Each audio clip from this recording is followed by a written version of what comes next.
Hi, everyone. Thanks for joining live via Zoom. I tend to talk pretty loud and pretty fast too, so if there's anything that gets to be too much on that side. Okay. We're good, Alfonso? Okay, welcome everyone. Julietta is going to be giving us lots of information on anxiety in children. But before we do that, welcome to one of our Hilltop Institute events.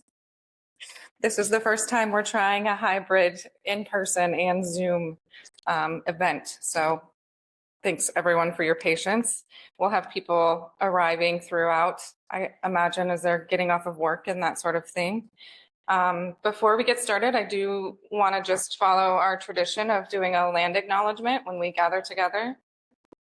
Here in Washington, we occupy the lands of the Coast Salish people.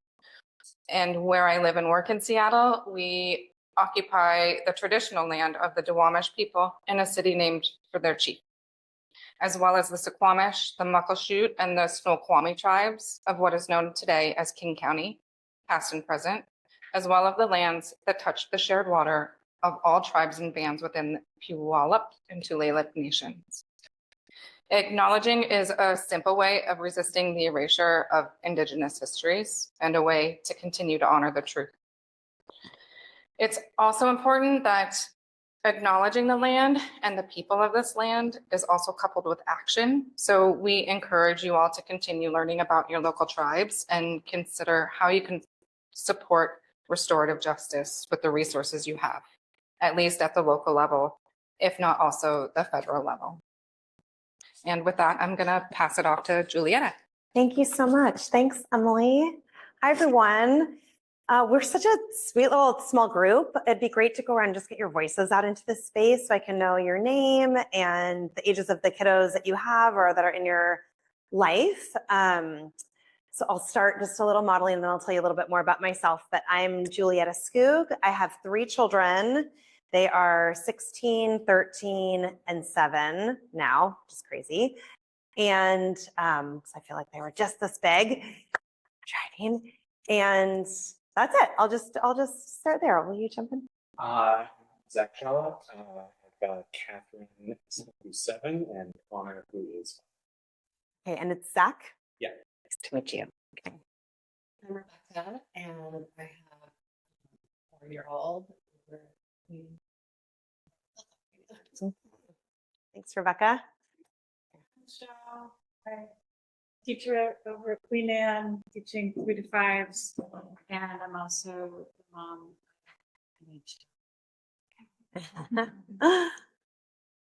Hi, I'm Megan. My son is 4. Thanks, Megan. Hi, my name is Leanne, and I'm a teacher at the Willow Place School, which is a cooperative school in Seattle, but I also substitute at Hilltop. Wonderful. Hi, I'm Bree. I work at Queen Anne Hilltop as a part of the admin team in the kitchen, so I get to interact with all the ages. Okay, thanks, Bree. Wonderful. Okay, well, and we've also got Alfonso here. Big thanks for the tech. And we've got Emily here as our lovely co-facilitator. So thank you so much for all your help and making me feel so welcome. I did a couple of talks last year at Hilltop. One, I think, celebrating neurodiversity on Zoom, and then one in person talking about solutions. So it's really nice to be back into this community. I live just on the other side of Stoneway, so this is my neighborhood too. And I always love just getting to meet a few more parents and teachers. So it's funny, you know, I do a lot of these presentations, and yet whenever I'm talking about anxiety, like anxiety is the topic, it just brings up a little bit of anxiousness. It doesn't run, you know, super high for me, but so I just want to acknowledge that that's kind of coming up for you too. We're just like saying it out loud, you know. So I'm going to be going through some signs, some myths, some strategies and tools too. Hi, come on in, welcome. But just a quick background, I'm a school psychologist and a school counselor. I was with Seattle Public Schools for over 15 years. I ran their preschool assessment team. So high reps in terms of the clinical evaluations and lots of children of this particular age range. So a lot of experience just with child development for kids on the spectrum, kids that were showing up with just big behaviors as well. And then also working as a school counselor, which was super fun because I got to go into the classrooms and do classroom meetings and lessons and lead small groups and things. So just lots of experience with kids and students in general. And I was trained up in positive discipline really early on, right out of grad school. And so have always used that framework when working with my own students, working with teachers, working with parents. And then when I had my own children, I was just so grateful to have this framework as well, and started teaching workshops and trainings really because there was such a need for it. And I just feel so passionate about this type of conversation and this information. And then finally took all of those workshops and trainings that I've been doing for years and years and years and created Sproutable with my partner, Alana. And so this is the information that you're getting today. I pass this around. There's a handout if you would like some more information. Definitely, I hope this is just a chance for us to start to get to know each other. There's so much more you're going to see. We're just going to open up, the conversation, but there's so much more. And I think it brings up a bigger, deeper conversation. So I hope this is just the start of that conversation and relationship with you. And let's continue to stay in touch through my company. So we do things like this. We also I do private parent coaching. I also lead other workshops and 6-week series, and we have tons of free content and support, both specifically for teachers and specifically for parents. So also for elementary and specifically for preschool. So lots of really rich information. So I take the positive discipline framework, and I'm an advanced trainer through them. I train other people to be positive discipline educators. And then I also have all of my years of experience as a school psychologist within the schools. So I layer this in with the neuroscience and the research, and then just the practical, experience of just being a parent and just the day-to-day of actual children and what actually happens. So I'll be weaving in a lot of that today. I brought a lot of resources. There's a lot of not great stuff out there, right? There's so much information that now it's been so diluted. This is one of my favorites. I think is one of the most useful books if you really are wanting to go deeper with some of these anxiety strategies. This is one that I highly recommend. And there's our website. So today, my goal is really for us to just be okay, what does it look like? Let's recognize it. Let's start to accept it, to start to normalize it as part of our teaching. So teaching as actual teachers, teaching as parents as well. And then really look at this, this practice of follow through. I think, especially with anxiety, there's a lot of tiptoeing around and walking on eggshells and worrying about it and wondering about it and kind of keeping it out. And so really just getting some confidence as the grownups in our children's lives of what is it that we're teaching? What is it that we're practicing? And then really having that confidence to follow through and take responsibility. I think there's so much outsourcing right now, right? We're so freaked out by it, and we got to, to find a counselor and get a therapist, and or just really feel like it's just beyond our expertise. And I am a school counselor. I am all for counseling. I have the most amazing therapist ever right now. She's incredible. She's in Florida. It's telehealth, and it's still just incredible, right? So I am all for it, right? I think everyone should have one. And yet there is a place where we also, as parents, as caregivers, take responsibility, right, for this teaching, that it isn't just this extracurricular class that our kids go to. So really starting to take some responsibility. And, I'll speak to it as a family, but also thinking about it within a classroom too. You see it okay? Is there anything to share? It's a Prezi, so it's online. No, it's I have to hear. Okay. I was just thinking if I become a co-host and share screen, that might be a little. Okay. Let's pause for a second. You want to send me the link to join? Okay, we'll give it a try. So just to kind of close this concept though, really it's about, healthy habits. So this idea of soul nerve training, I love, right? How are we strengthening not just our physical nervous system, yes, but as a soul, You know, really, what are these habits? What is our culture within a classroom or within a group of students that you have or within our family? So it isn't just a coping skill for, you know, one particular surface level situation that we're putting a Band-Aid on, but really like all the way through, what are our coping skills? You know, what is the health of our family for everyone? Because even if there's one child that might be presenting with a lot of anxiety, everybody is affected. You know, we know through the mirror neurons. So, okay, so let's do a quick pause. Let's try and do a little tech troubleshooting. So pause for a moment. And then Alfonso, do you want to email that to me? Okay.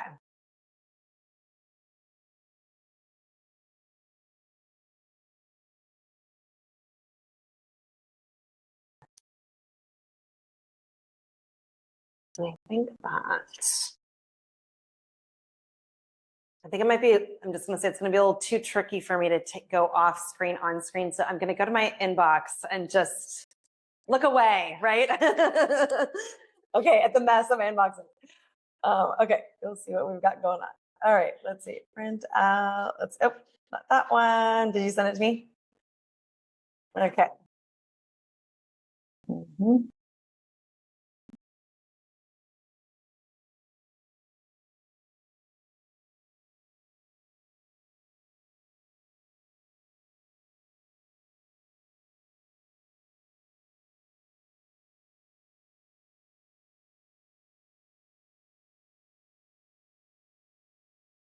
Okay.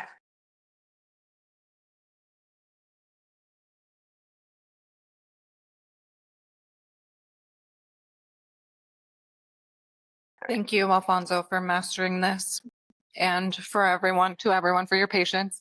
And we can't guarantee. We'll see. Let's see if this will happen. But because there might be this double up. So sorry if there's like a high pitched noise. Recording in progress. And then you want to make. Yeah.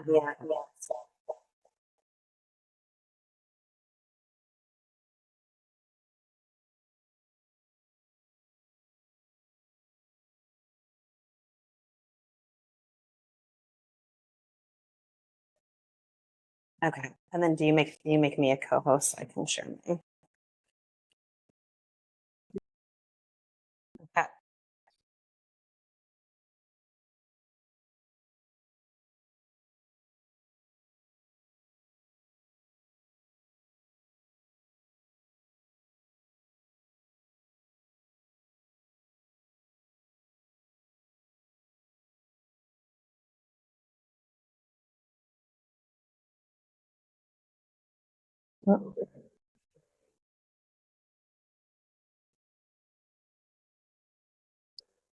Okay.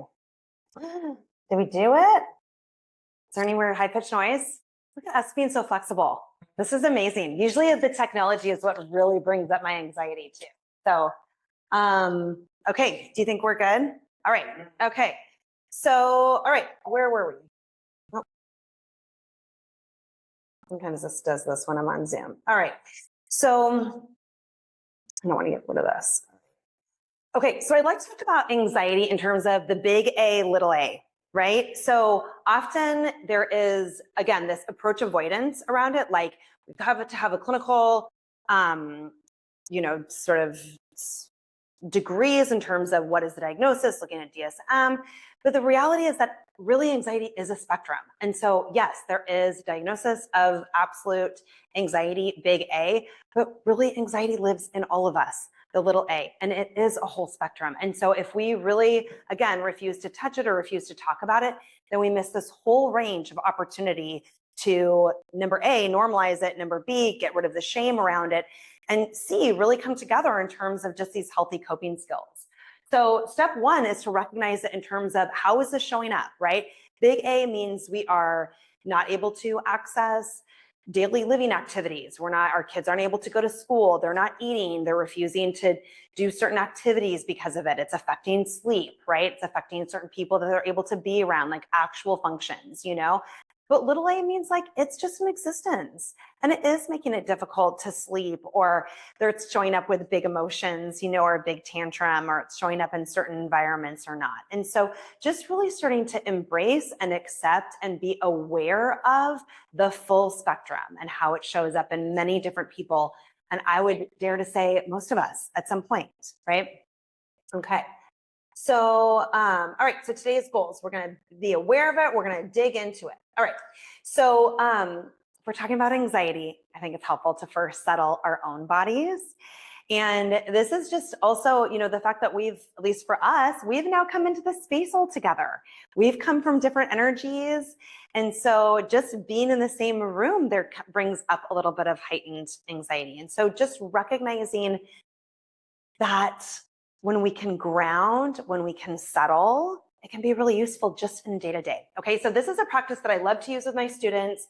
I use it with my own children too, when they've been in various aspects of a panic attack or a situational panic or fear. And it's called 5, 4, 3, 2, 1. And when I do this with students or with my own children, I'm really confident, right? It means that they are really spiraling, and I am like the triage nurse, I am like, you are with me, look at me, here's what we're going to do.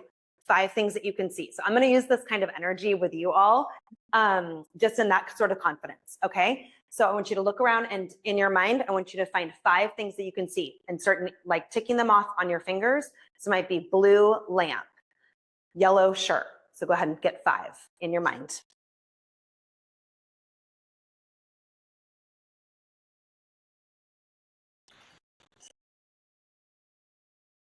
Okay, 4 things you can hear. Listen really carefully.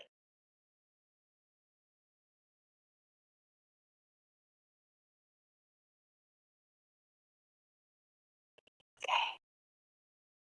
3 things you can touch. So go ahead and physically touch 3 things.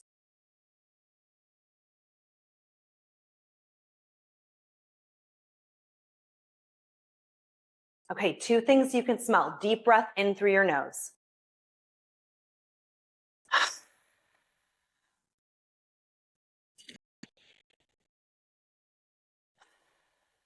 Really good new lotion.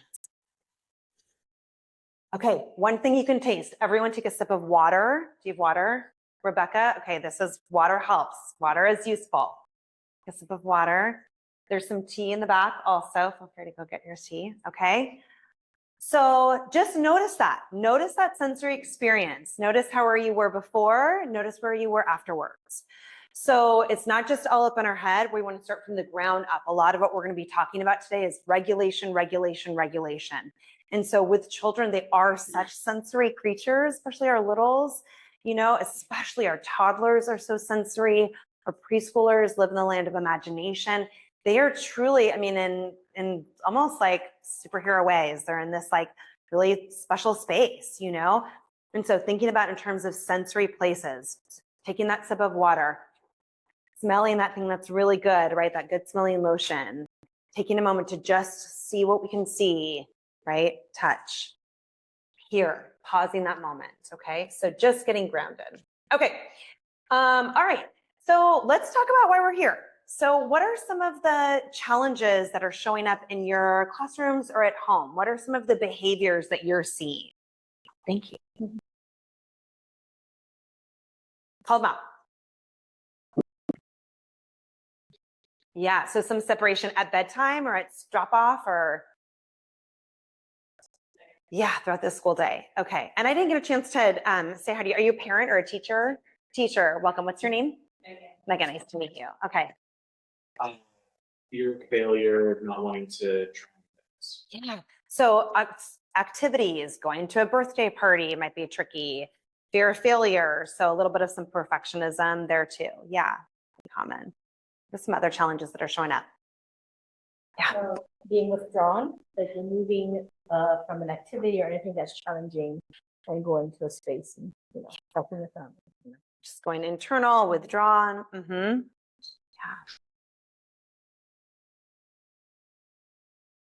And then it can also be the opposite, right? So some of the big behaviors, some of the big tantrums, big emotions too. Yeah.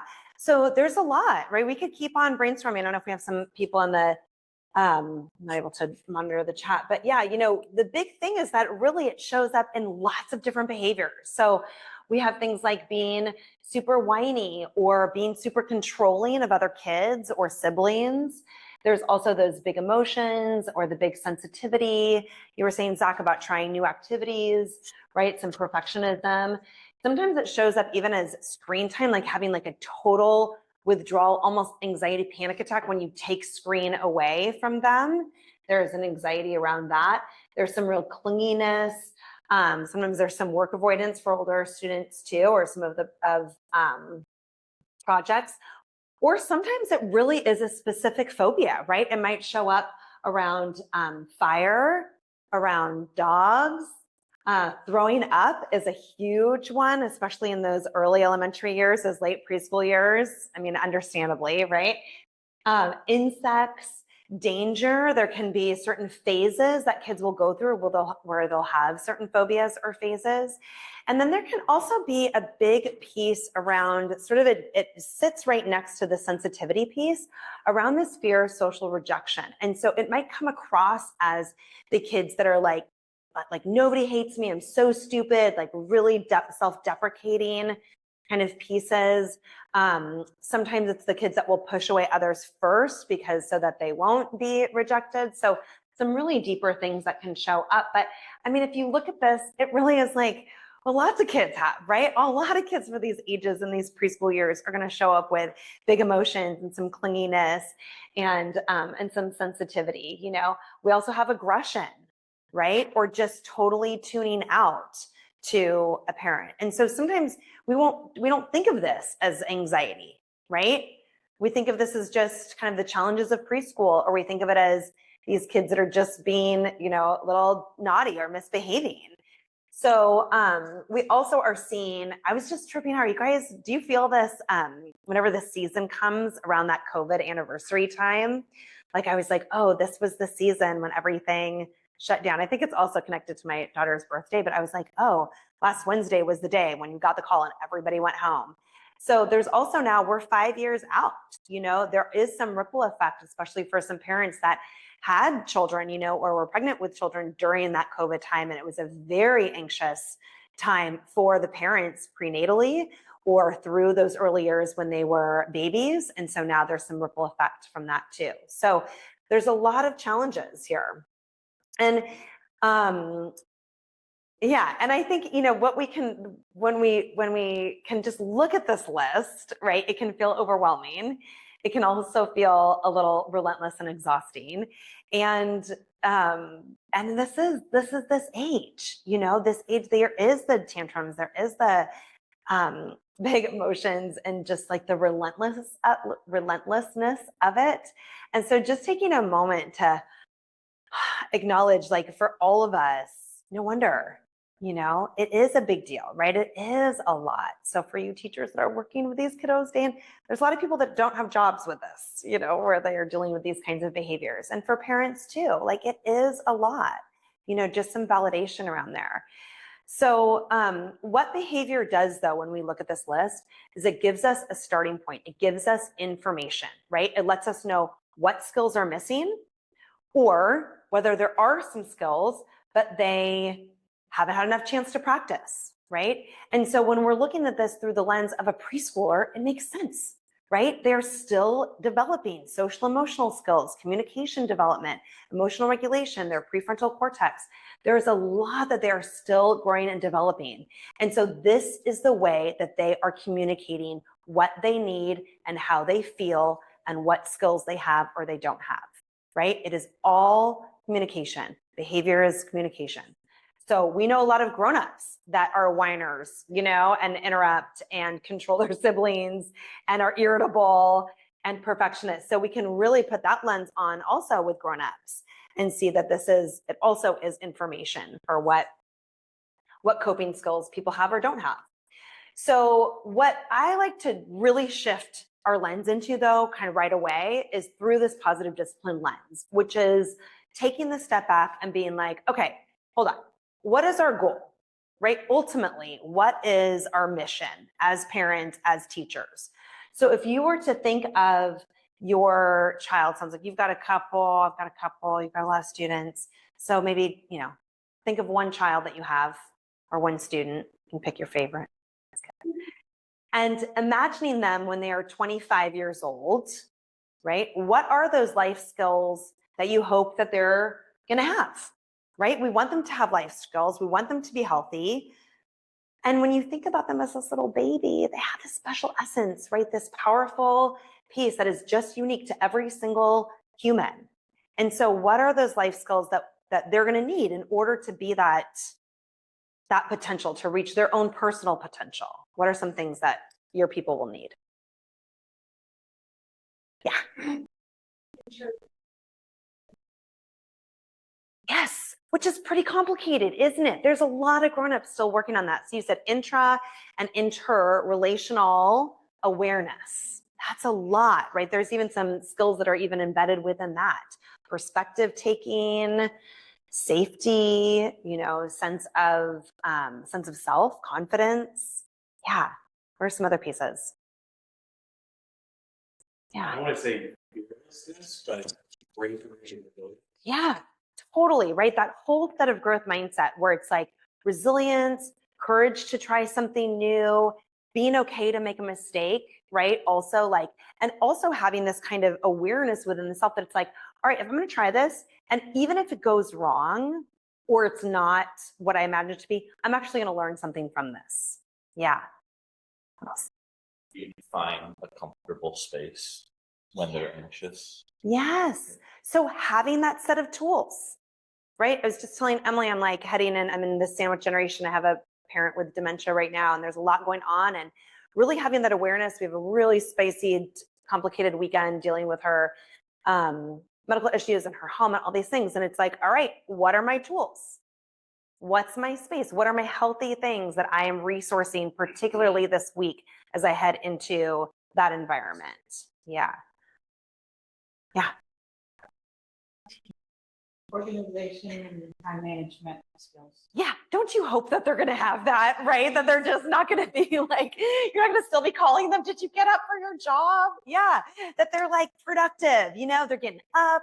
They're like got their morning routine. They're getting to their whatever drives and makes them happy. Yeah.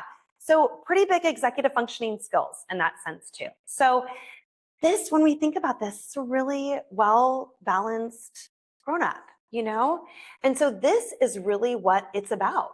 Let's see if we got some of these, right? Some independence, some curiosity, assertiveness. I think sense of humor is always going to be helpful. Yeah. Spontaneous, collaborative, those healthy coping skills you were talking about. Yeah, that confidence, try new things. So ultimately, we want them to be comfortable. We want them to be secure in who they are. We want them to have that really strong sense of self. And for me, with my 3 kids, I want them just to have that volume on intuition and their own voice be all the way up. Like that is the loudest, right? That wisdom, that sense of self, that is like, what is my actually like higher self saying in this moment right now? Being able to really trust your instincts. So this is really what we're talking about today is, okay, we've got all these behaviors that are showing up. We have anxiety that shows up. Sometimes it's big A, sometimes it's little a, sometimes it's in between. But what's our goal here, right? Is it just to kind of freak out and like stop it? No, it's actually our chance to teach. And this is what we're teaching. So in these moments, or like Zach was saying, maybe the challenge is not wanting to try something new, not wanting to participate. So the goal here, that's actually the skill that we're trying, is the independence, is that resiliency, is that sense of, I don't know, maybe even a little bit of like spontaneity, right? Or that sense of being comfortable. So really being able to say, okay, what is going on? What's missing? And what is it actually that we're trying to teach? Okay. So, I'd love to do that. Okay. So here we are. I don't know if this will work. Okay. So this is where, for me, positive discipline comes in, where we take whatever challenges are going on, and in order to get to those life skills, it really is around breaking down what is it that's missing. So discipline actually comes from the Latin root disciplinare, which means to teach. And I think there's this misnomer that people are like, oh, well, positive discipline is just about being like permissive or just being like super nice. You know, if we're super nice, we'll just follow along like ducklings, or we pad everything for them and then it'll be okay, you know? But really, discipline means to teach. And so we have to actually break skills down, give kids practice, and leaning into some of that growth edge in order to grow, right? Just like how we learned algebra, right? We weren't like, well, just sit over here, feel better, you know, you'll learn it by osmosis. No, it's like we got to break it down, we got to practice, we got to get uncomfortable, and we got to name it. We got to start getting through the steps. So, so we could spend a whole nother 6-week series on positive discipline, but just sort of bringing this framework back that really is about teaching these life skills when these challenges arise, and really with intentionality. Okay, so so let's get into this. I wonder if this will work, Emily. So, let's see. No. Oh, I think it's there. Okay, that's okay. So fear is healthy, right? It is natural, it's adaptive, it's that immediate reaction to a stimulus. It is the reason that we are all evolved humans. So it is important. And when we bring anxiety into the picture, this is when I was talking about how that starts to really impact the day-to-day. And so it's when we exaggerate those risks and we underestimate the ability to cope, with a given situation to the extent that it interferes with functioning. Okay, so we're all going to have those healthy doses of fear that arise throughout our day-to-day. We're going to get the little jump from, you know, a car that went by too fast, or when we're driving, or I had a little healthy dose of fear as I was driving over here, not knowing who's going to show up and having my own little public speaking moment, you know. So these little pieces that show up, I get the text from my sister about my mom, you know, oh God, what's it going to say, right?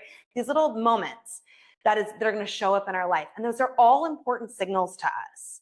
And so when we start to embrace and have a relationship with fear, with our feelings, with our nervous system, when we start to bridge that mind-body connection and have an awareness, right? That is when we can start to be like, okay, I'm noticing that. That's interesting that that's coming up. I'm going to breathe through it. I'm going to walk through my own coping skills. Like, let me read this first. I'm not going to text back right away. I'm going to make sure I've got some water, you know? And now let me think about what are my steps that I can take, right? You can sort of get back into that mindset of some steps you can do. But when we are just sort of swept away by that nervous system, by the feeling, that's when we go into overdrive, and our kids do too, understandably, right? That's when they go into the either complete shutdown or the complete fight or flight response. So it is prevalent, right? A full-on anxiety disorder is about 20%. And actually, Brene Brown has a great quote, and I think it's, when I look at, actually, let me show you this. I'm really letting you guys peek behind the scenes here in my computer, sorry. This piece I think is interesting. So about a third of US adults will be affected by an anxiety disorder in their lifetime, and fewer than half will seek treatment. So someone else gets to do that math, but that's a lot, right?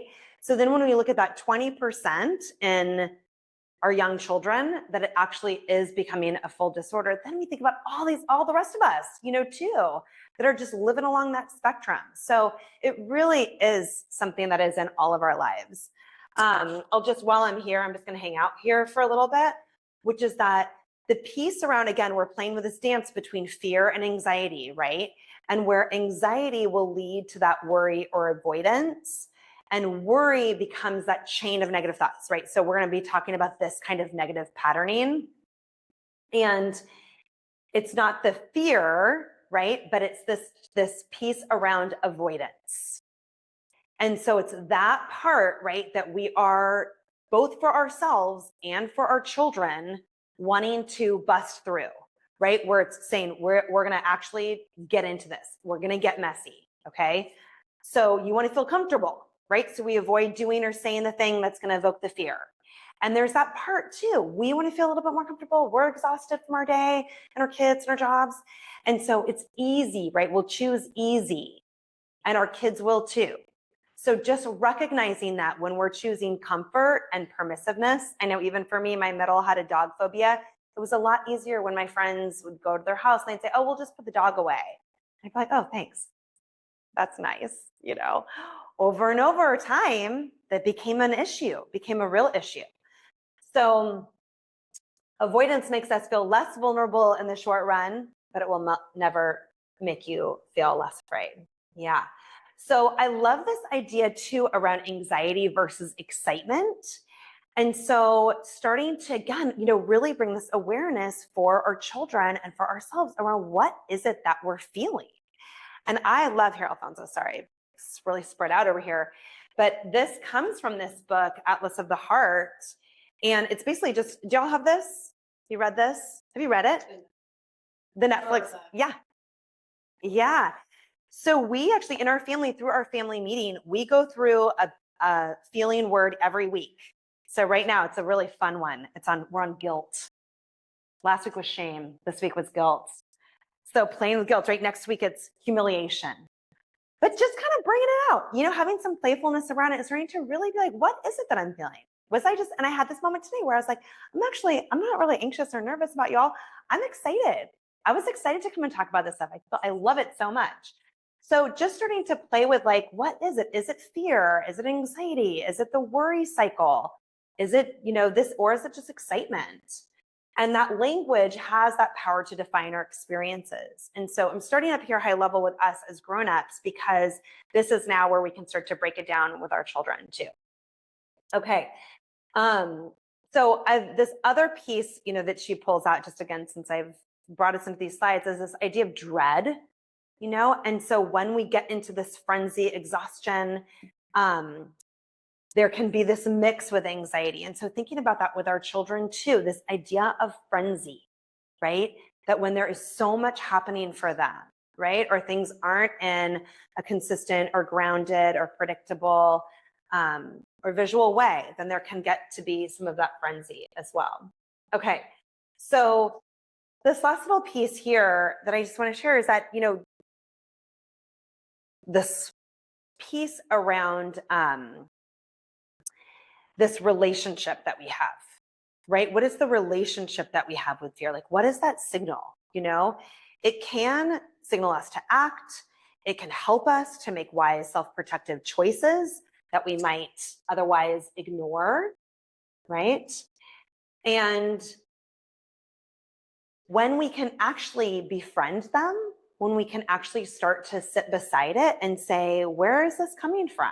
You know, what is this anxiety telling us? What is this fear telling us? Then there's a lot of opportunity for us to have this sense of self-reflection. So, you know, when we look at that list, right, of those life skills for our children,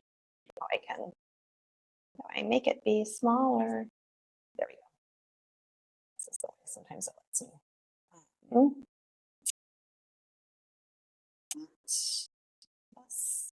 So going back to this piece, right, of those life skills that we want to teach our kiddos, when we think about this idea of like, wow, like getting in touch, like befriending it, recognizing it, being aware of it, that kind of modeling for us, I mean, that's kind of high level things, you know?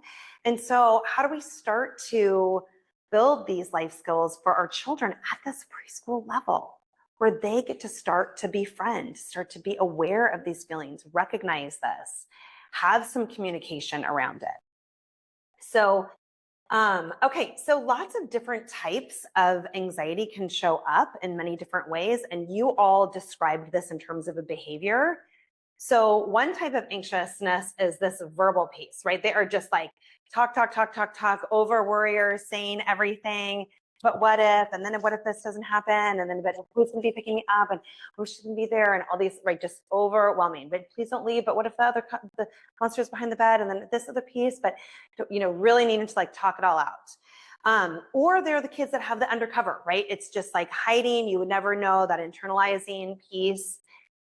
There's also majority of our young children, it presents with this somatization. So their tummy hurts. And they'll say, nope, it is just in my tummy. There's nothing worrying me, right? I'm not worried at all. It is all physical. And so that's how it presents as well.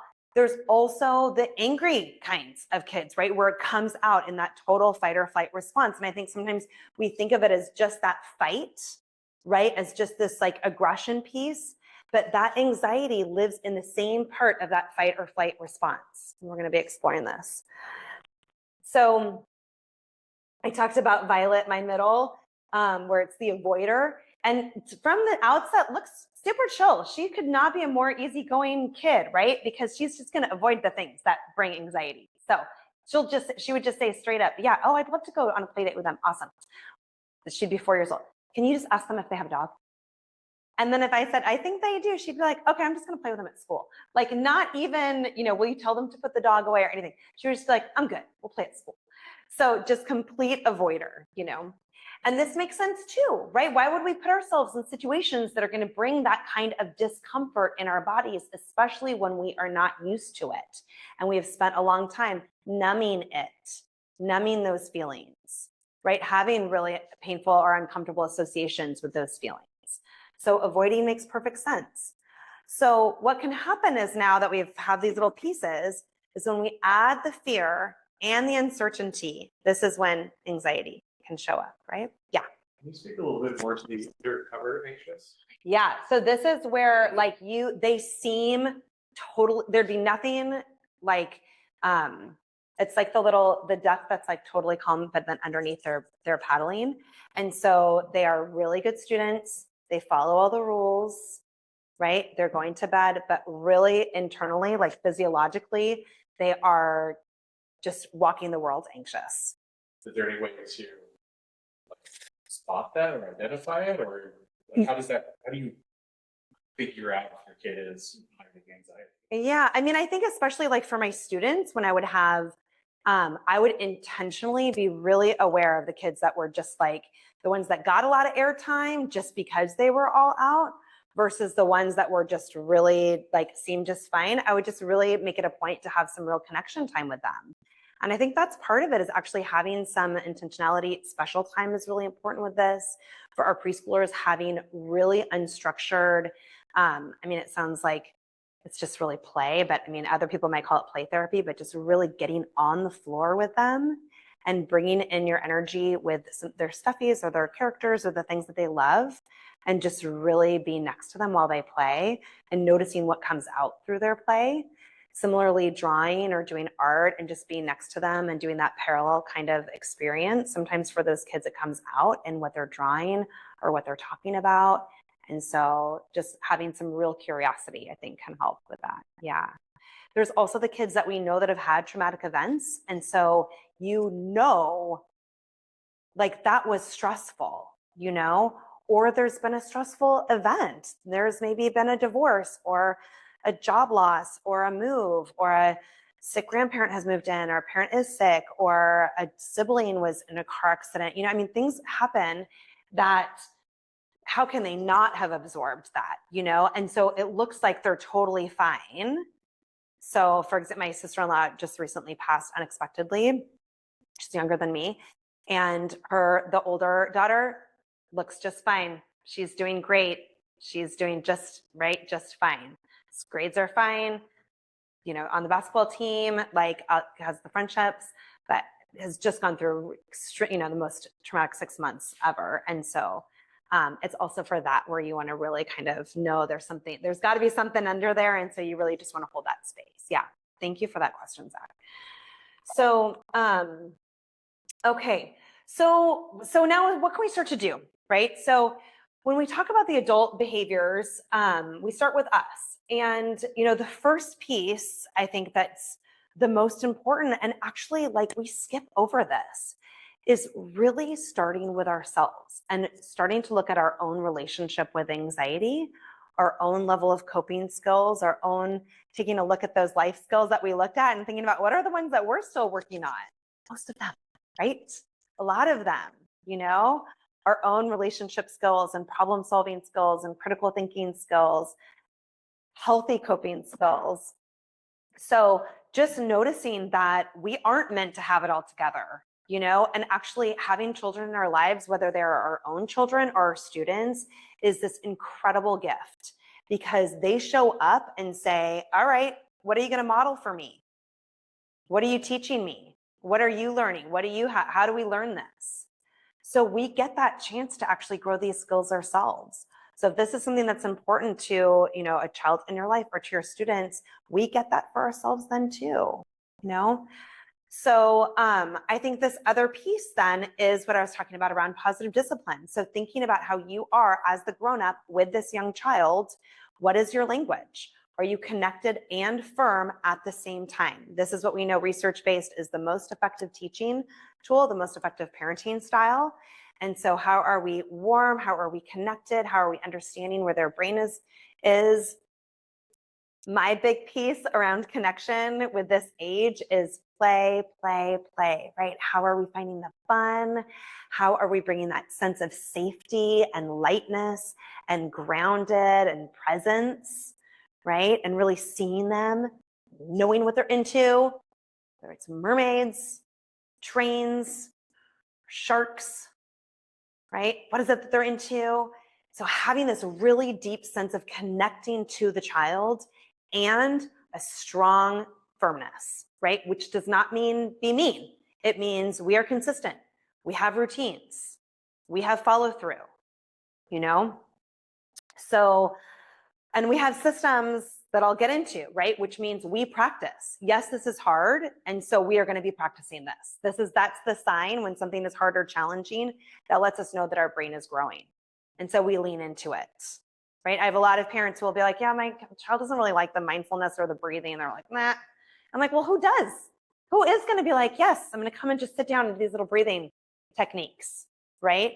Or I'm going to actually lean into some of this exposure therapy and face this. No way, right? We're the ones that say this is the challenging piece. That's that firmness of like, yes, we're going to practice this because this is what we need. Okay. So, and then we're going to really stay solution focused in terms of breaking down the steps to teach. Okay. Oh my gosh. When I'm on Zoom, it does do funny things, I will say. Okay.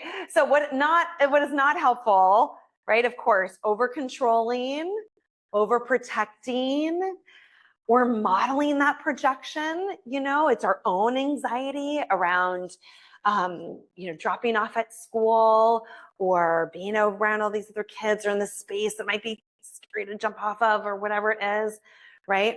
It also is not helpful when we just reject it completely or just totally dismiss it. So, okay. So what I like to say is to really, sorry, it's a little tricky with the screen sharing. Okay, let me just go back here for a second.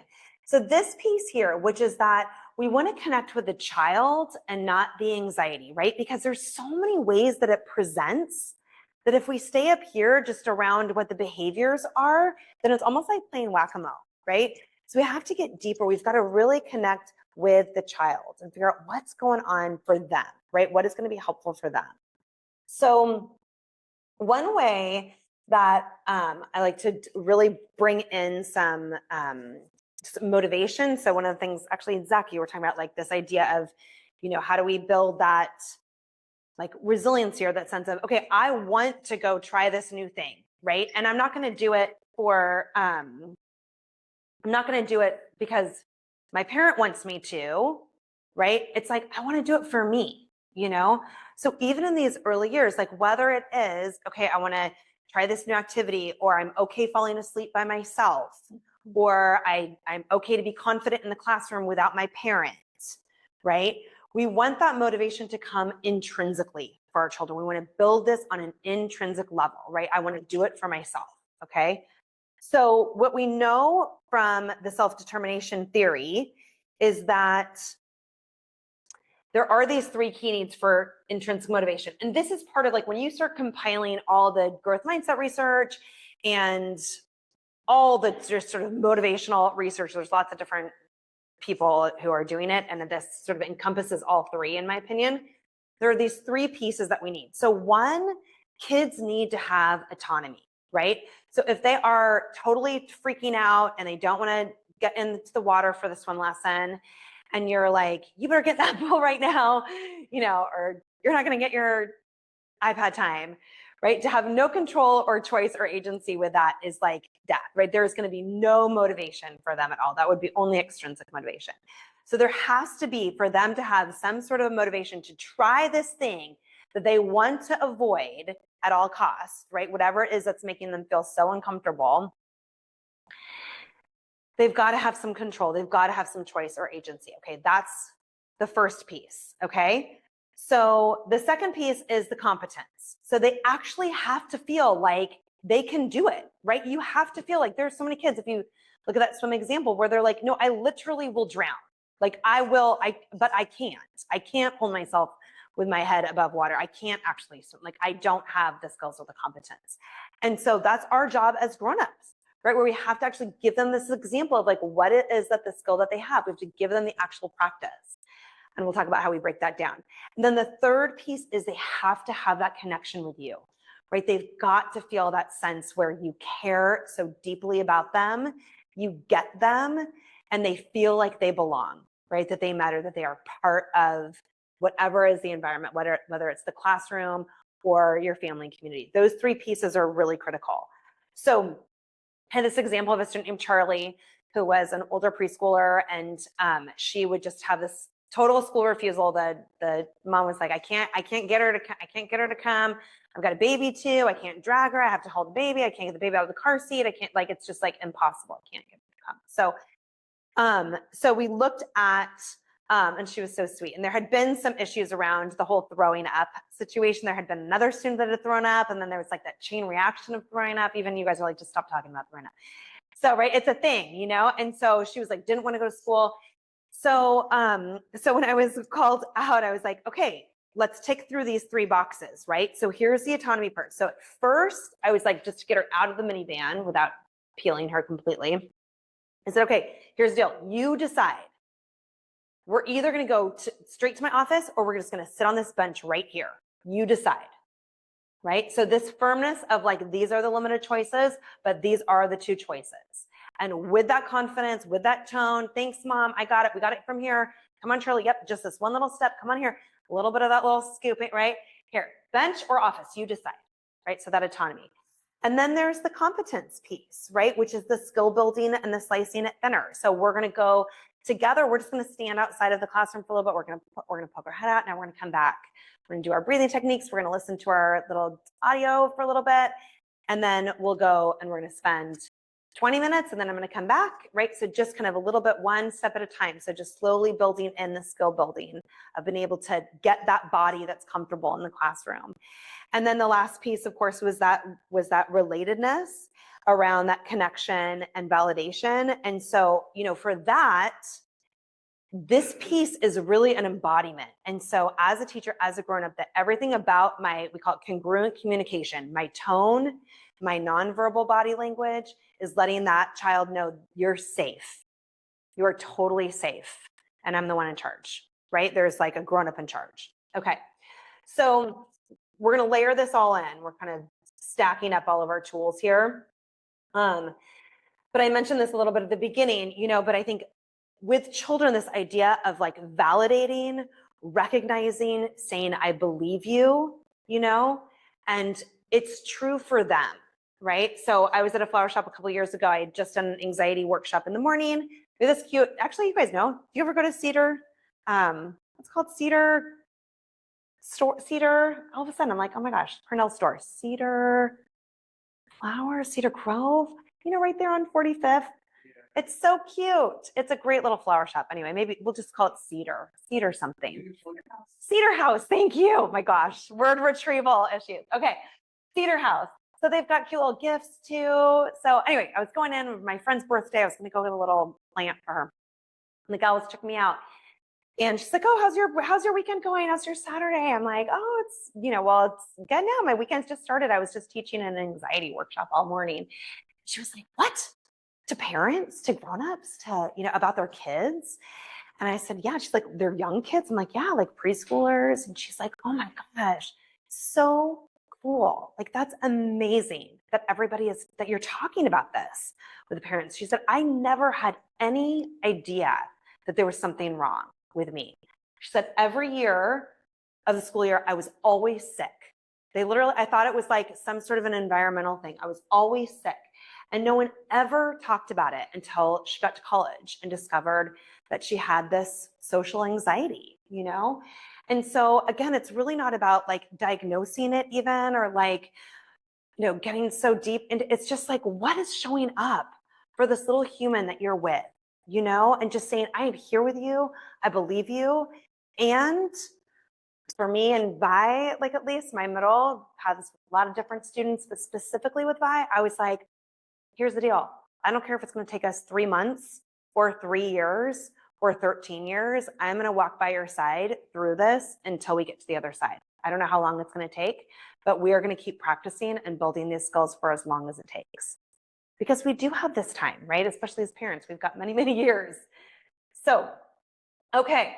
So really bringing awareness. All right. So some of the myths that we're starting to realize here all together is that it's only internal, right? We know now there's kids that it shows up as very aggressive. It shows up as very rejecting. It shows up as self-harm. Can also be very violent and extreme. We also know now that one of the myths is let's just us avoid it. Let's not talk about it because that's going to make them more upset. Right? We know now on a neurological level that actually really creates trauma to the body, right? The body keeps score. We store that inside. And we also know now that it's like, it's out of my control. I can't really do, what can I do as a parent? It's not, right? This is part of our parenting. This is part of our teaching practice of how we know how to do this. We know how to build life skills and teach skills. So this is part of it. Okay. So where we're going to hang out now for a little bit is to really approach it from the brain perspective. Okay. I'm also want to acknowledge you've got a parking situation. I forgot your first name. So if you feel free, if you want to go check are you doing okay? Is it worry or is it fear? Or is it anxiety? Okay. I want to just recognize that. So whenever you need to go check. Okay. But I'm going to keep us rolling if that's okay. Because I'm on a roll. Okay. So a huge place to start with this for all children is to teach them the brain in the palm of the hand. So many of you do this. A lot of you teachers teach this in your preschool classrooms, right? Who's familiar with this model? Okay. So, all right, then I'll start from the beginning. So Dr. Siegel wrote some great books, although of course I didn't bring any, called like Whole Brain Child, Yes Brain, No Drama Discipline. He's one of the leading researchers in neuroscience for children, mindfulness. He has a whole mindsight piece. He's a really excellent author. And what he's done with his research is really created these parenting implications, or any grown-up that works with children, for strategies that we can actually use and work directly with kiddos. So he uses what's called the brain in the palm of the hand model. And I have this, have a video of this on our YouTube channel. Also, it's part of when you sign up for our newsletter, you'll get that as part of the handout too. And I start teaching this model to children at age 2, okay? So if you hold up your hand and you tuck in your thumb and you fold your fingers over, this becomes the model of the brain, okay? And Dr. Siegel says when we're here, then we are integrated, we are connected to our prefrontal cortex, which is represented by our fingers. And then if you open it up to this midbrain section, the thumb represents that limbic region, or that emotional epicenter. And this is the part where we have that radar, or that security guard, that's saying, am I safe? Am I not safe? And it's bringing in tons of sensory information, right? So like already I'm using this example of going home this weekend to deal with my mom's house. Like already the sensory experience that I'm going to be having in terms of triggers and activation is massive, right? Going back to the Bay Area, being in this home, the smells, the neighbors, like all the things, you know? So it takes in a lot of that information. And then if the security guard is like, we're good, everyone's safe, we're okay, then we get to go back to here. And our prefrontal cortex means that we are engaged with our executive functioning, we are flexible, we're adaptive, we're coherent. But if not, then boom, we're going to go to our fight or flight response, okay? And this is where we see the total avoidance, the rigid, don't make me do this, or I'm not going to get out, or I'm going to kick and hit because I'm not going to be separated from my parent, or screaming, don't you dare leave me in the middle of the night, right? Or for Vi with the dog, she literally would crawl up a wall to get away from this dog and just get into a total panic state. Another kiddo who is afraid of fires and would just literally be like changing rooms, not wanting to go somewhere and not be able to see something, just sobbing, right? So just we go into that fight or flight response. Okay, so let's play with this. All right, so can I have 3 volunteers who would be willing to play with my 3 parts of the brain so we can explore this? Thank you, Zach. Okay, come on up. Okay, and what I'm gonna ask you to do is you're gonna be with Zach and you're gonna stand in a choo-choo train line, and so you're gonna have your hands on, is it okay if I put my hands on your shoulders? Okay, so if you turn around, so you're gonna need somebody to put their hands on Zach's shoulders. Okay, Rebecca's coming up. All right, and then I need a 3rd person to stand and put their hands on Rebecca's shoulders. Can I put my hands on your shoulder? If I can write tight. Okay, so I need a 3rd person. Come on up. Okay. And what's your name? Andrew. Okay, nice to see you. Thank you. Okay, so the way that we've got it set up, okay, thank you, Andrew. Okay, so we've got Zach, who represents our prefrontal cortex. So this is now Zach's brain. And then we've got Rebecca, who's our midbrain, right, our middle limbic region part of the brain. And then we've got Andrew, who is our fight or flight response, okay? And so the way that I teach this to kiddos is that actually Rebecca is like this total protector, right? Rebecca is not this worry monster, right? Does she look like a monster? No, right? She looks like actually like a total superhero, right? Like a strong security guard type, okay? So for Zach, right? Zach's got all these different parts of the brain, okay? And right now, Zach is playing and happy and totally comfortable. But when Rebecca, who is a really important protector, starts to get some information that maybe Zach's not safe, okay? So maybe let's talk about a scenario. What is some of the scenarios, like you were saying, trying something new? Yeah, try a new math problem. Okay, trying something new, okay. And all of a sudden it's like, oh, this is starting to get really hard. I'm hungry, I'm uncomfortable, I don't want to do this anymore. And so Rebecca's like, I'm getting those messages. Yeah. And so I'm going to, you can go ahead and disconnect, let Zach be safe. Okay, so Zach is going to go offline, all right? You can even have a seat, Zach. So when lid starts to flip, right, there can only be one driver, right? Rebecca's like, now I'm the driver, okay? So I'm the one in charge. And so now what kind of behaviors are we seeing in this limbic emotional state? How would you describe the behavior? Yeah, very comfortable. Well, Zach's offline now, so we can't really access that. And so instead, we might be seeing some crying, maybe some pushing it away, maybe some crumpling it up, stupid math. What else might we see? Whining and avoidance. But I don't want to do this, but I spend some time on it, right? So because that's going to protect, that's going to keep us away, okay? And if we double down and we say, you're going to do this, you're never going to have play dates ever again, you're missing your birthday party this weekend, and you have to do this, you're never going to get into college, right? And we add some more, then Andrew's like, okay, whoa, right? Enough is enough. And so then Andrew is going to disconnect, right? Rebecca is going to say, has done the job. And now we're left with Andrew in our fight or flight response. So now what do we see? Yeah. Now maybe Andrew's like, right? Flipping the table, right? Kicking the sibling, or complete shutdown, right? And I'm so stupid. I'm going to bang my head against the wall and scratch myself. Real extreme here, fight or flight response, okay? So is this the time now to be like, Andrew, you know what? Why don't you make a really good choice? Is that going to be helpful? No. Andrew is all about regulation, okay? So Andrew's regulation, Rebecca is all about relationship. It is only Zach that I can be reasonable, right? And be rational with. And actually have the capacity to even, make a choice.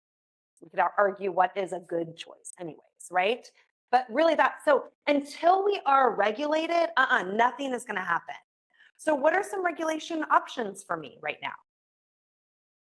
Breathing, yeah. And here's the other tricky thing, Bree, is that if I were like, Andrew, why don't you take some deep breaths? Is he able to really hear my verbal? No way, no. Yeah. So this is really on a regular. So it's really me next to Andrew being like, right? Just saying, you're safe. You're so safe, right? Maybe even scooping up, and I won't try, but scooping up Andrew and doing some rocking, maybe just humming, turning the lights off, changing some of the music, putting in some water, And at that point, maybe Andrew's like, right, throwing the water in my face and kicking you away and doesn't want to, So that's why, good thing, Andrew, we've got our safe space, right? I think you were the one that was talking about it, right? We've got our safe space that's super chill and has some sensory experiences. And because Andrew and I practice as part of our routine, we go to our space when our brains are here and we practice one of our tools. We practice a breathing, we check out our different feeling words. We read one of our feeling books, maybe we just do our little glitter thing, right? Because Andrew and I hang out there when our bodies are regulated on that routine basis, he's going to get that information. So when we go to that spot, it's just when we're there, we get our brain back to here. Okay. So now we've had some regulation time. And so Rebecca is now able to start to come back online. And so now we've got connected, right? This is the part that we're strengthening. This is the part that we're practicing on a daily basis, right? Is regulation, regulation, regulation, okay? This is also where feelings are really important to talk about because Rebecca is in charge of this little part of the brain called the amygdala. And the amygdala is shaped like an almond. And it actually enlarges, ironically, in middle school boys, more threatened, or in a brain that has that chromosome, whatever, that is like threatened more because the amygdala is getting that information. When we name our feelings, Dr. Siegel says we name it to frame it. When we say, that was scary, or that was overwhelming, or that felt like a lot, for you, or that was frustrating, or that was disappointing, or you felt really lonely, that actually calms the amygdala down, right? So this is where the validation is really helpful. When we're with Andrew saying, are you mad? Are you sad? Are you disappointed? Right? That's not going to be as helpful, right? It is just regulation, right? It is a body sense. But here we can be like, whoo, that was big, right? Right here is a lot. So now we're starting to get over that arc, starting to calm down. Yes, I was really frustrated, starting to uncrumple the piece of paper, right? And now Zach's starting to come up. But here's what happens before you connect, Zach. You're looking at yourself here. And how are you feeling after seeing all this? It's a lot. It was a lot. Yeah, it was a lot. So you might be pretty exhausted after going through something like this, It might be pretty embarrassing, especially if this just went down in front of your friends in the classroom, And so often when Zach is coming back online, right, we're saying, Zach, look at what you did, and adding this piece of shame to it, But Zach is already feeling pretty embarrassed and yucky, right, about what just happened and exhausted. It's like this emotional hangover. So we don't need to add to that, okay? So now we've strengthened, now we've got these connections back, and now we can say, now with Zach, I can say, okay, what's going on? Here's this first very small step that we're going to take. Here's your choice, right? The autonomy. You decide, are we going to do this? Are we going to do this? I'm here with you now. Here's a small piece. I know that you can do it. Here's the evidence why. Here's what we're going to lean into. And if there has been a total shit show and siblings have been kicked and house has been destroyed, then that's going to be part of this too, where we're going to go back and do our cleanup and take responsibility and have a little repair and have a redo for what else we can do, because we want to strengthen that neurological loop.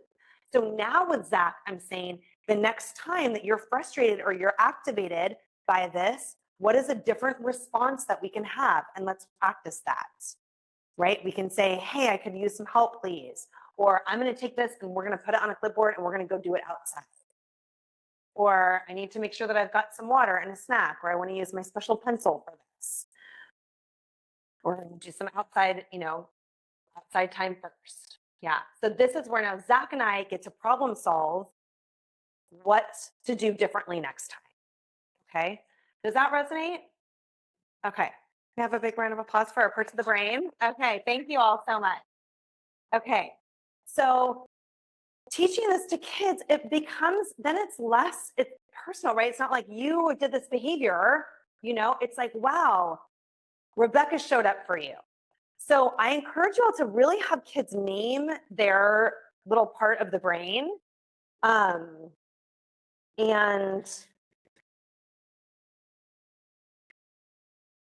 say about this. Yeah, and so this, in this way, you really get to name that, right?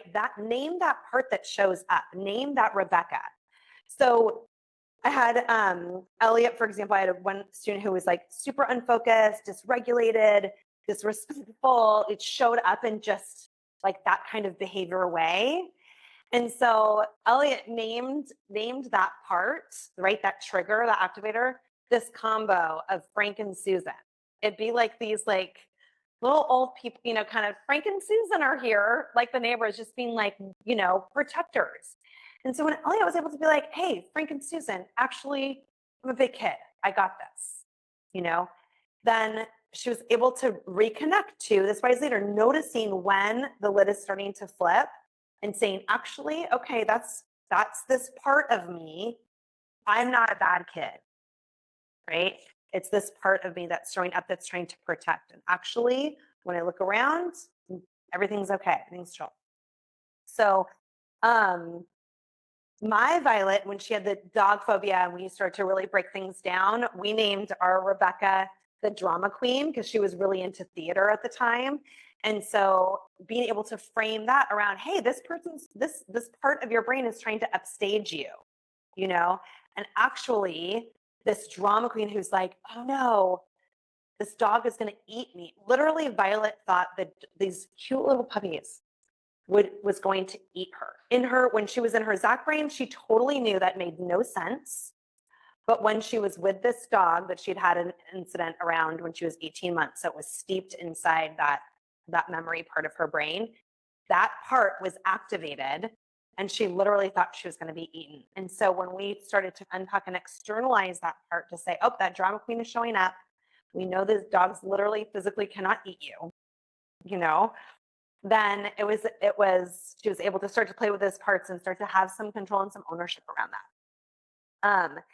And then I had another student who, I'm just using this other example, they used it for this student, Bryson, who had a really hard time sleeping alone. And so could only sleep, was just terrified, had to sleep with his parents every single night. And so when they started to take that part and say, actually, they named it the protector. Again, it wasn't the scary part. It was like, oh, I'm trying to protect you, but actually, big kid, right? And I can do this. And I have the tools myself to be able to sleep by myself.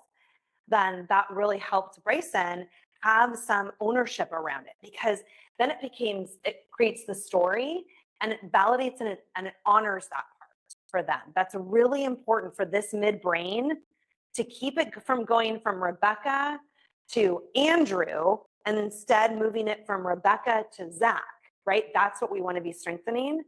Then it's that loop that when we can really validate, honor those emotions, treat that part, that helps that part of the brain get more regulated and back into that prefrontal cortex. Okay, all this to say, the prefrontal cortex is not totally wired until you're 25.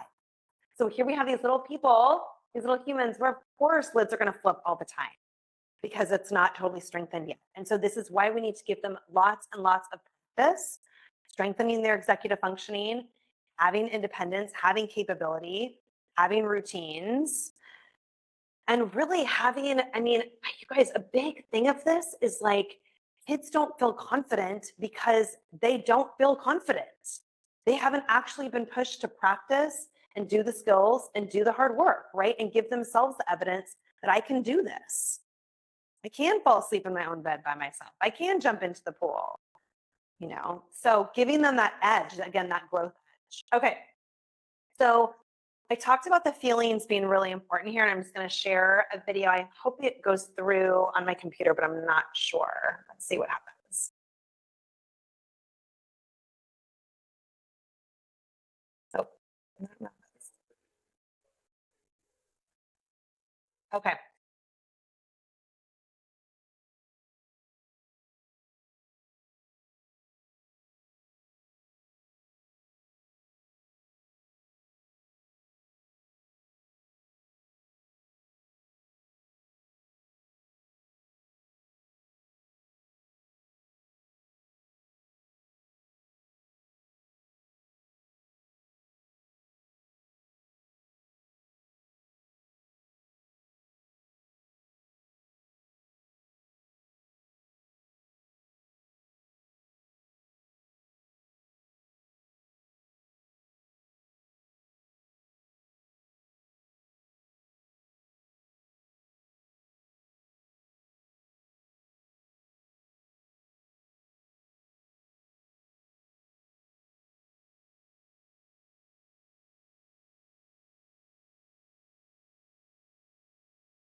because stuff that's like,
oh, what do you notice?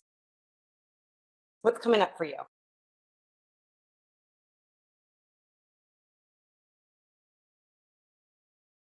So my son's two teachers have brought this into their classroom, and it was working so well for my child that they made me laminated copies. And it is so helpful. Yes. It really does that part of just like the initial calm down and connection. Cause I, go right to the chart with them and points it out. And then we get to have that conversation about what's underneath it. And and even sometimes being able to bring some levity to it. Like if he was really upset that like he didn't get enough blueberries or something, like then I've asked, like, what do you think the blueberries are feeling? And pointing out, or like if there's another, it's a fight with the dog, like bringing in the dog. Yes. It's feeling too. Yeah. Yeah, it's been really helpful. Absolutely bring the dog in, right? So yeah, this idea of externalizing and just normalizing it and becoming part of this practice with kids is this first step. So you can see how I just was using this model of the brain as we were also using the visuals for the feelings. And there's lots of, you can make one like how I show. There's also ones you can obviously print out. And for kids that are into certain things, you can print out certain like themed ones, like Star Wars and Sesame Street or things like this. But it really is, I mean, it sounds like it's simple and it's also really, I think what can be hard for parents, it's like, oh, well, now I got to make a chart and it's going to be part of this routine and it's got to be, but really it is this simple practice of just connecting on a language space on a day-to-day way of just really saying, okay, what are all these different feeling words? Where are we at today? What are we thinking about for tomorrow? Where were we this morning? And when it can be part of this practice, it becomes really normalized and it becomes part of the habit. Okay. So this is what we want to create as this part of the habit. So, okay. So in this way, there's always going to be these behavior challenges. So we've got to accept that, right? And think about your own. If you're having resistance, if you're having like frustration or ego stuff around it, notice what's coming up for you around that, and with friendliness, honestly, isn't that so interesting that this is really hard for me, this particular behavior or this particular challenge, or it really brings up, it really activates my own ego around this. I take it really personally, So when we can just have that awareness of that, move it through and accept that challenge, let go of the ego, be like, all right, this is something that you've got to practice, and showing up as their coach, showing up as their teacher, showing up as that strong leader, help them grow this for them. It's not about you. Okay. So this is where this follow through comes in. Okay. So the three pieces that I love to just always go back to with positive discipline is connection, curiosity, and then choice, or that sense of control. And I love this quote from James Stephen, which is that curiosity conquers fear. And so again, noticing when you've got a particular behavior that is showing up in this anxiety, umbrella, getting curious. Gosh, really? Like, and this is hard as a parent. We get to the worry or the what ifs, or this is going to spiral out, or it's going to grow into. But really staying in this place of curiosity, because that keeps us in our prefrontal cortex. So starting to look at it from a place of like, what is really going on here? What are some different things that we can try?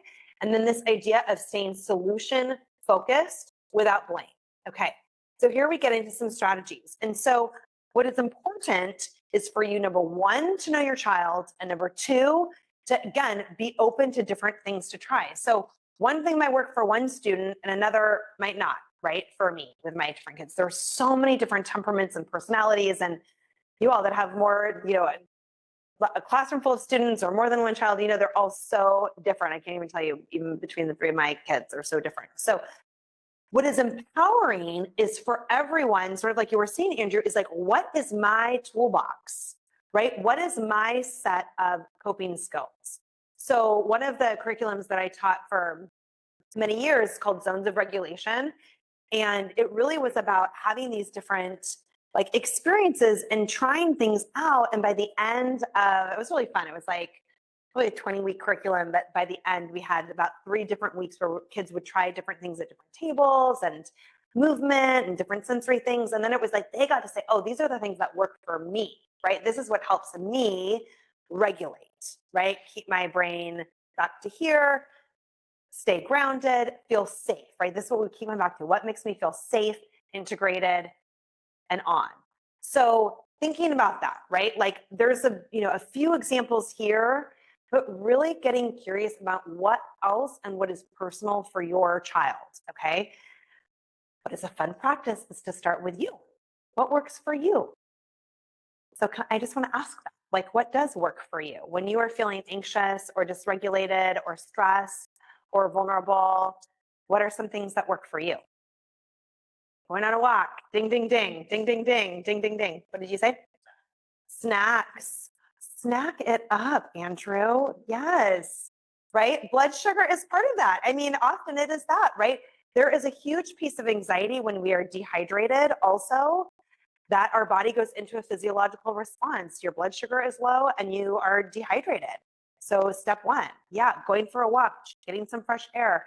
There's research around just changing the door, going through a doorway that changes things up. Yeah, what else? Drinking something cold. Even if the weather is cold, when I drink something cold. Yeah. Yes. I also just discovered, I know that's gonna make me sound so weird, I discovered pickle juice. Do you guys know about pickle juice? Oh my gosh, just a shot of it, just a little sip of it. It's like, it totally, something about the electrolytes in it or something. It's, yeah, okay. So something cold. What else? How about for you, Alfonso? Stay. Yeah. So just some sensory piece. My big thing is a weighted blanket. I'll go and just lay on, it'll be chaos in my house. And I will literally just lay down on the floor, ground my body. It's like grounding, and put the weighted blanket on me. And my kids will be like, Mom, are you okay? Mama, are you doing? It's like, nope, I'm just resetting, just regrounding myself. Yeah. So start to bring some awareness to what are these healthy coping skills that you have, right? That maybe is you get that charged email or that text and you, instead of responding, you put it down. I like the Pomodoro technique too, where I'll just set the timer for 25 minutes. And I am like, I'm not going to do anything about this for 25 minutes, even though I want to pick up the phone, rage, right? I'm going to actually do nothing for 25 minutes. I'm going to go get some fresh air, get some water, maybe a snack, do something else that is mindless, but I'm going to not let myself worry about this for 25 minutes. Yeah.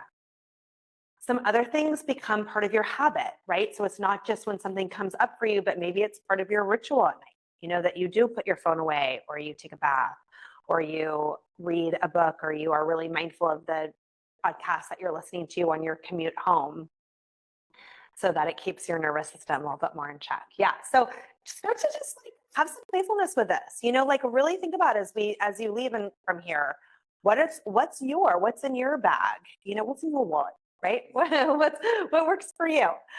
Okay. So here are some strategies. So again, I'm offering this a buffet for your particular students or children. And so take, one or two that might resonate for you. But these are some of the ones that we know in research are really helpful and useful strategies for calming nervous system and as healthy coping skills. So this first one is called a new story. So truly, whatever is the narrative for your little one, I can't fall asleep by myself. This math is too hard. I hate swim lessons. Dogs eat me. Whatever is the narrative, my mommy's never going to, come back and pick me up.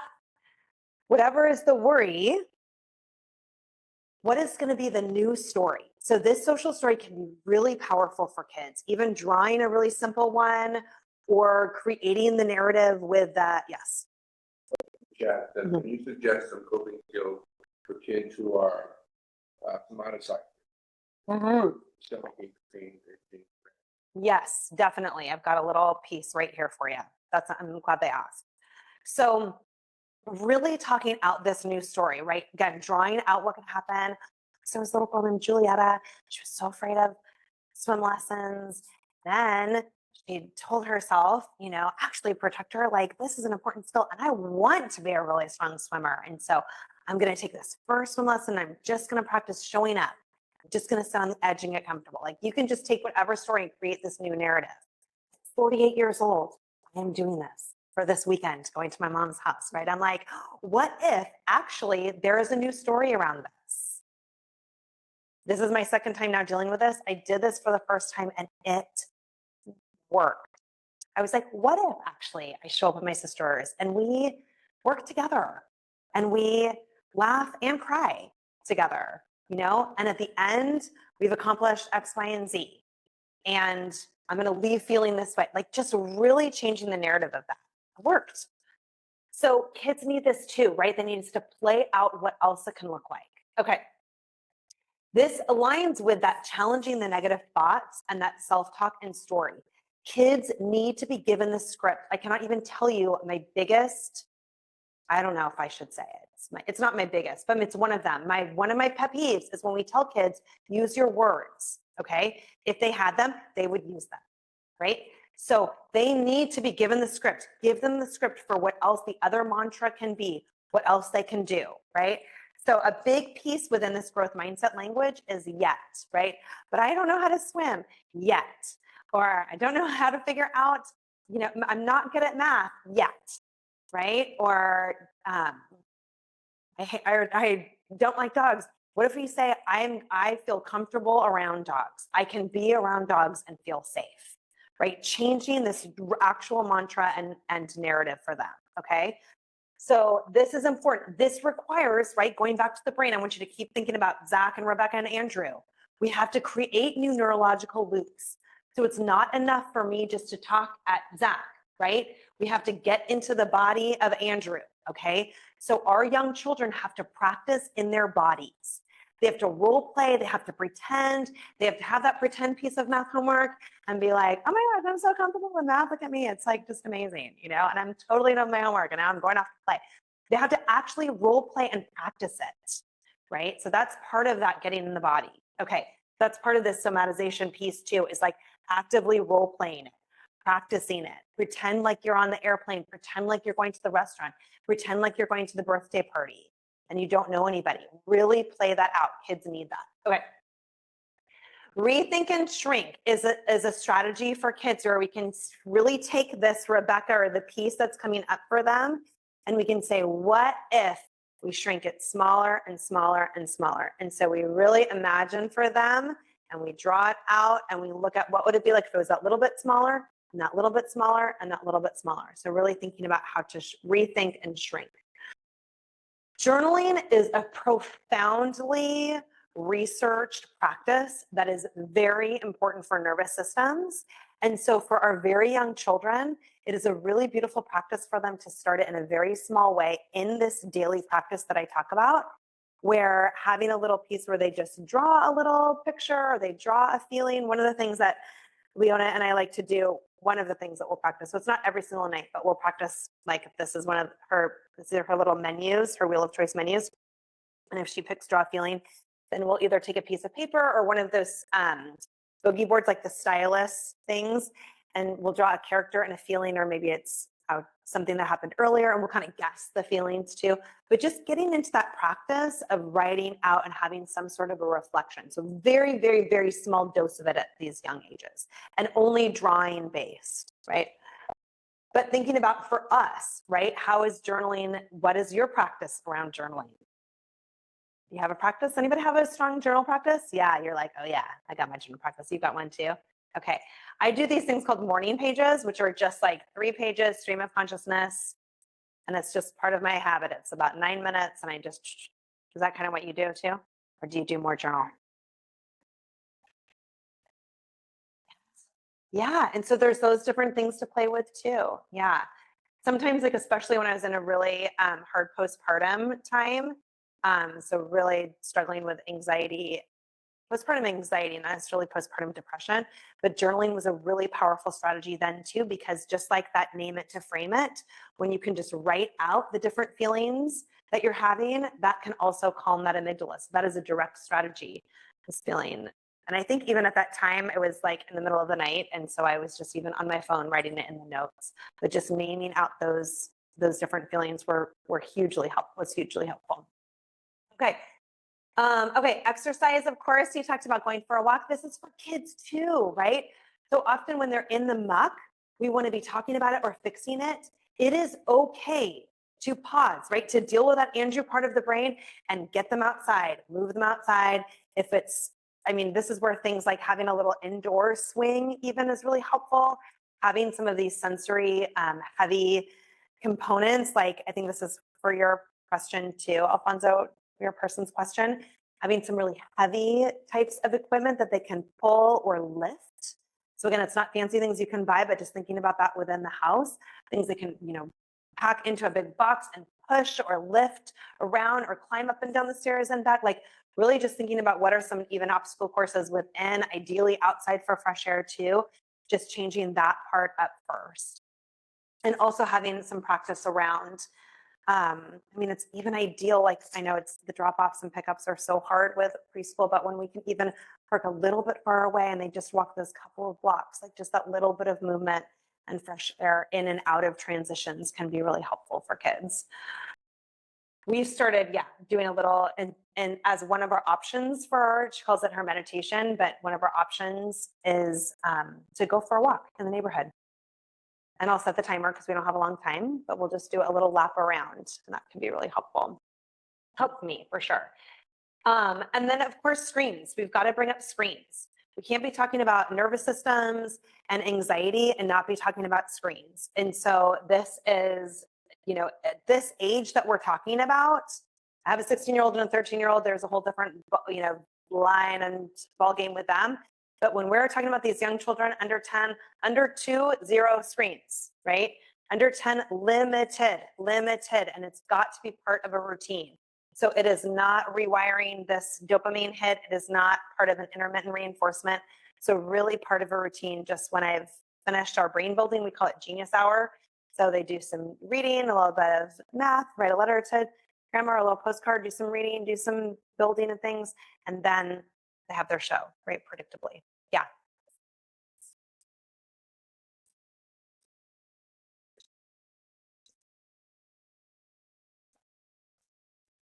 Yeah, the American Academy of Pediatrics has a ton of research around it for sure. Yeah, absolutely.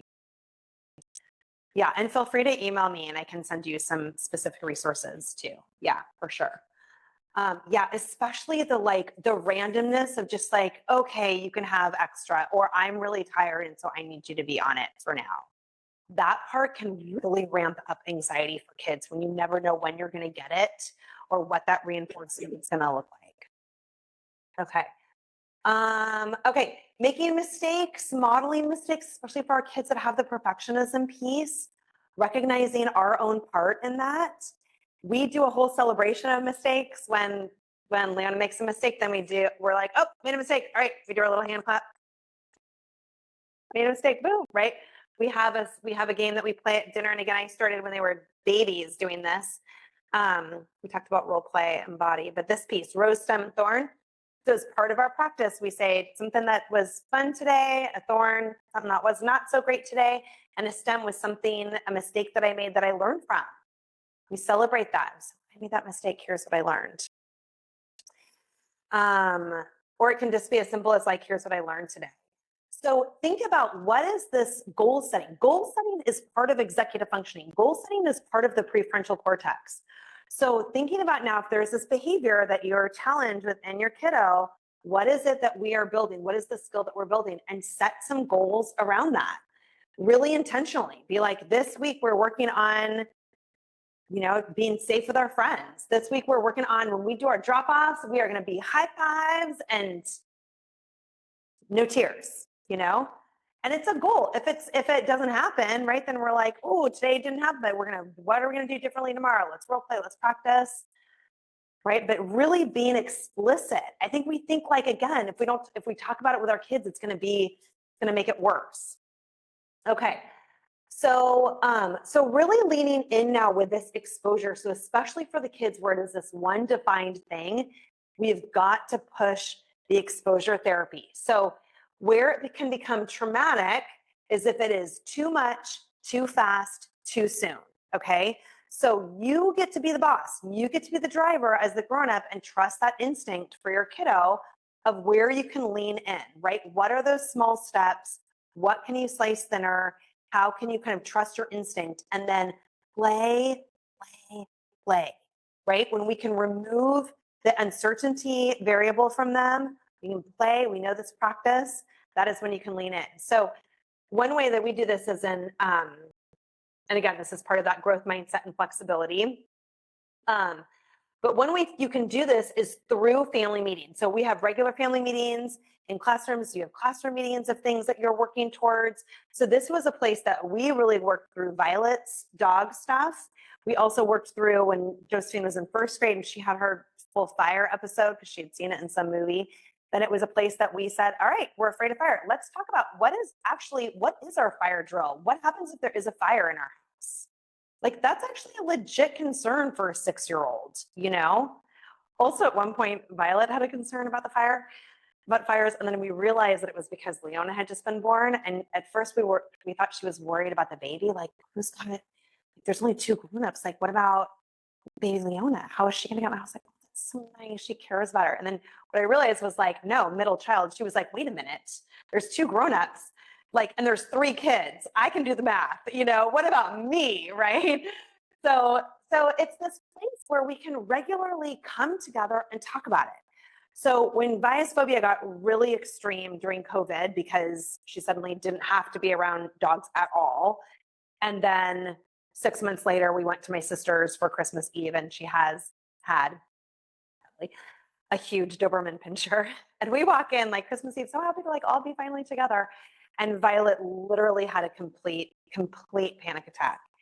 And that's when I realized, like, okay, wow, we really got to get like a handle on this. This is starting to, poor thing. She was like, couldn't breathe.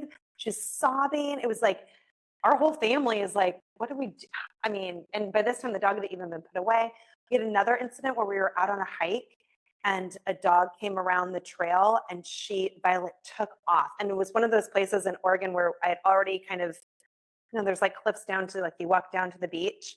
So John had kind of gone down to assess. I had Leon on the back. I'm walking down. Then we're like, okay, cool, girls. All right, come on down. Bye.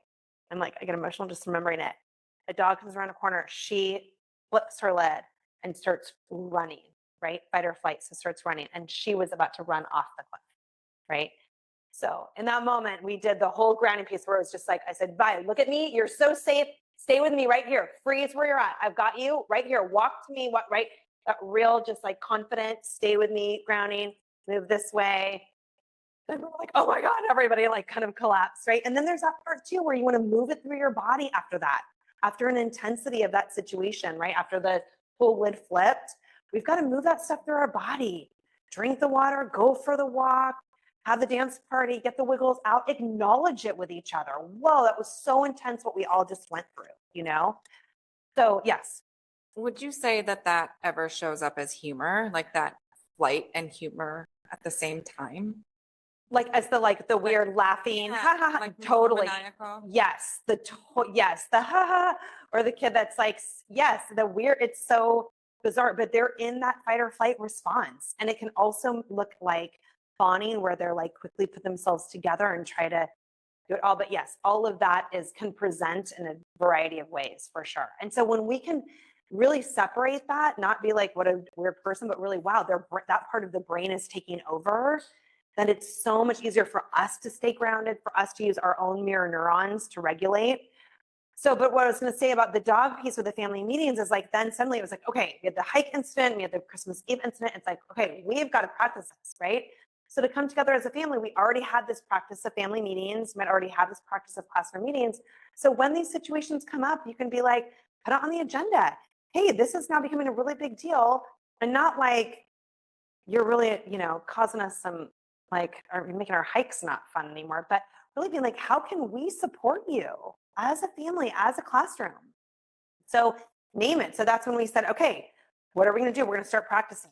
We started out, fortunately, her phobia was dogs, not throwing up. So we started with YouTubes of videos of puppies. And then we went to a place where they had dogs on leashes. And then we practiced walking through the park with the dogs off the leash. And then ultimately back with the Doberman Pinscher. And there'd be, and even before the Doberman Pinscher, we did a whole weekend with this, like the cutest little puppy. And she still would have these like physiological response and panic, but I had to stay confident as a parent and say, I know this dog will not eat, right? I know we've got to break through this wall. And I held, like she was like in my body, and I was like, we're just going to touch the little sweet little puppy cowboy. And it was like breaking through this wall when she finally just like, right? And then it's that encouraging piece, like, you did it. Look at you, you did it. We took a video, tell your future self, okay, I'm feeling safe, everything's all right. It can take this kind of an extreme, sometimes exposure practice, right? We've got to lean in. Yeah, Zach. How do you balance that with the autonomy choice when the child is like, absolutely? Yeah, we set up that practice together. So we set up that practice. This is the next step, right? You want this. And this is part of it too, is like, is this working for you? Right. And so that's part of that problem solving with your child, to be like, is this behavior working for you? Especially for our little ones. Yes, I can sleep with mom and dad every night, or mom and mom, like, so, but really breaking down, like, this is the part of the independence, finding that window for them of where they don't want to live with it anymore. Like some of these behaviors are like so hard for them. They don't want to be crying. They don't want to feel, like I can't accomplish something. They don't want to feel like I can't have some of the social experiences. And so starting there and being like, we're working on this together to break through. And so this is that first step, is part of the autonomy, is saying, okay, what is the part that we are going to practice together? Does that mean that you give the child a choice of like, we need to do something, so we can do this or do this? They choose it, and then you put them into that situation and kind of so. And that's the follow through. Yep. And that's the follow through. And we do the role play and the practice and the encouragement, and like, you got this. And there's that leaning in, right, of that growth edge, right up to the edge. And we all know that feeling. I mean, if it gets totally sideways, then it's like, all right, we got this far, but you practiced, you tried, right? Now we know that's where we're at. Here's where we'll start next time. Yeah. Great question. Yeah. Okay. So, we're running out of time. So I just want to kind of close with a few of these pieces, which is like this idea where it isn't just kind of this one and done. Also, it really is this part of practice. And when you come at it from this angle of like, we're strengthening our brain, we're strengthening that wise leader, that prefrontal cortex. This is why we're practicing. And this idea, this book does a nice job of it. But this idea, we don't need, you can also just have this sort of framework with your kids, which is like, this is a signal. If you're freaking out or this feels really hard for you, that is the signal that our brain is growing. That is the place for our, brain to have that growth edge, right? And that place for us to lean in. So again, like showing small steps, kind of normalizing, giving responsibilities, and really showing faith, like giving them the evidence of here's how I know you can do it, and here's what you've done before. I talked a lot already about just this idea of the sensory piece, and this sense, we were talking about this earlier, when there is neurodiversity, so kids who are on the spectrum, kids who have sensory disorders, kids who have ADHD, there is a higher rate of comorbidity, which means that it'll show up, of anxiety. So because we're talking about that sensory system, that whole nervous system, so anxiety understandably is going to be showing up as well. And so some of these other somatization strategies, regulation strategies, these are two great books also. Things like rocking and humming and headphones and singing and lights, really coming at it from the sensory place is really useful. So the humming piece is huge. Drinking water through a straw, that sucking motion can be really soothing for kids too. So again, just thinking about how can we really integrate that in terms of the routine and the practice. And so mindfulness is its own whole other, component, but this is what I really offer for you. It's so widespread now. What are some mindfulness practices for yourself that you're integrating in your daily way, in terms of whether it is just some journaling, some sitting in meditation, actual breath work. So this idea too, when we say, oh, kids, take a deep breath, but they don't actually practice it. It really has to be practiced. So I have a particular breath practice I do in the mornings, and sometimes that's all I have time for, is just really a deep breathing practice, and how helpful it can be for kids when it can be part of, like, when they come in from recess, or we do it right before we eat food, just to really offer some practice around mindful eating, just taking and modeling. We'll do it at stoplights, or whenever we hear a chime, that's a little cue for a deep breath. Or when we see the moon, the kids are always like, Mama, there's the moon. And we'll see the moon.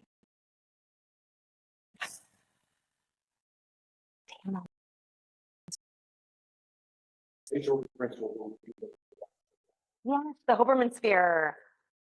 Great. And this piece around, you just do it. You don't say, use the Hoberman sphere, Rebecca, right? You just are taking that moment.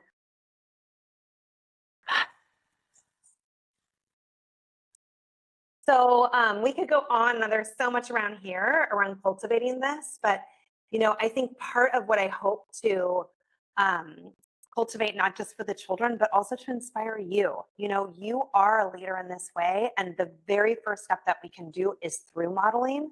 And so noticing these pieces that you could grow within yourself, right?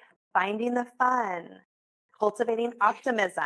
What if really this was fun? Having some purposeful planning and some solution focus so that it does create that habit, right? 40% of behavior is repeated daily. Routines are these strings of habits. And so creating these ways for your children, that's part of their habit. So like I said, we've always had it as part of our routine, just like brushing teeth, doing the contribution, doing the chores. Since Leona is my youngest, since she was, 1.5, right? Too, that this concept of meditation is part of her routine. So we go to her, she calls it a feel better spot. We practice one of the things on the menu. She is my kid. She's my Sproutable kid. Super sensitive, big emotions, right? So we've got lots of stuff to practice every day. It's great. And when I get the note from the teacher or, whatever, I'm like, hey, tell me what's going on, right? Just like with your kid. And in that space, it's already baked in, right? Okay, I felt mad. I felt jealous. I felt confused. Felt bored. Right? And then we do some breathing, get into our body, and we're able to be more solution focused. What are we going to try tomorrow? Right? John, my husband, he'll just be honest. He's a PE teacher. So, but we actually practice, like what happens when we're feeling really irritated or we're overwhelmed with the math, or that one kid always, bugs me in line, or makes fun of my hair or whatever. It's like we role play that out. We work that out. We normalize these big feelings, these big things that are coming in. And then I just want to, share that my oldest is 16. And again, we've been doing positive discipline and family meetings since she was 6 months old in a high chair and doing this kind of work. And now as a 16-year-old, when she was just entering high school, she was able to verbalize as an 8th grader to say, I'm feeling super anxious. I would love some solutions around this. I feel overwhelmed, kind of was bringing in this whole social situation. And so we were like, all right, let's go back to our practice. What are the things that work for you? All these years that we had been practicing as a young child. And so she was like, here are the things that work for me, right? Journaling, drinking water, reading. Oh, sleep actually really matters for me. So as this teenager, she was able to go back to what she wanted her routine to be. She ultimately added lighting the candle and created her own little practice for a few weeks to work through this bout of anxiety. So it's not just for the right now, right? It's that we're growing these skills in our really little people so that it is part of our conversation and we're ready for it when it shows up, right? I wasn't like, what? This stuff didn't work. See, now I've got a teenager who has anxiety. I'm like, yes, this is what we've been training for. Let's go, right? We got our systems. We got our strategies. We're here as a family for you. Let's talk it out. Let's work it out. Yeah. Okay. So I will let you go, but just sort of closing out, right? Break the cycle. What are things that we can say no to? How can we help our kids challenge what's true, what their evidence is? How can we cultivate gratitude? And just that reminder that children are intuitively sensitive. And so when we're thinking about anxiety and the nervous system, slow it down, right? Slowing down, walking, eating, listening, seeing, our 5, 4, 3, 2, 1, just modeling that sense of groundedness and peacefulness for them really matters and is helpful. Okay, so I'm here for you. Julietta, now you're part of the fold. So we've got workshops. I've got a siblings workshop coming up next Wednesday, an anxiety one that you now just got today, a growth mindset one in May, got a 6-week class, do private coaching, and send other parents my way too. This is me. Hopefully I've got your email address, and I will definitely stick around. I have nowhere I need to be except for my kids, but they're watching each other. It's okay. Actually, let me just go back to that one. But I'll definitely stick around and answer any final questions. But I just want to say before we go, we can do a quick kind of popcorn and you're an aha or a takeaway from today. So take a moment, take a deep breath. One thing, not the best thing or your favorite thing, just one thing that maybe you wrote down or that stuck up to you today. You're ready, go for it.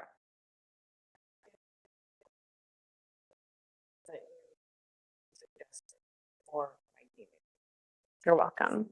Yeah. Who's next? The reminder that should be intrinsic improvement in themselves rather than us. Seeing through. The new story.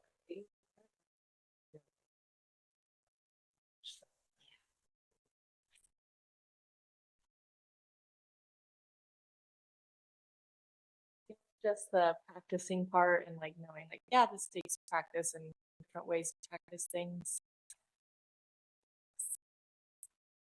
The reminder to connect with the child, not the anxiety.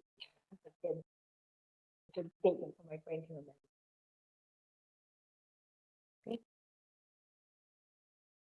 I really like the visual of the brain in the palm of the hand model. I haven't seen that before. So just having it visualized, I guess, kind of connect more in my brain.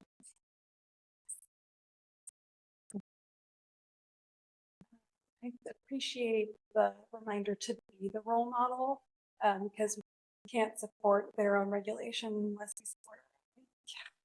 Thank you. Now, our takeaway for today. I like the 5, 4, 3, 2, 1. I kind of forgot about it for a little while. Thanks. So for you, Zach. My aha is also the practice. We're not going to show up to swim class and solve it in that moment. It's going to be all the things that lead up to that. I really liked the Rebecca, Andrew, Zach physical.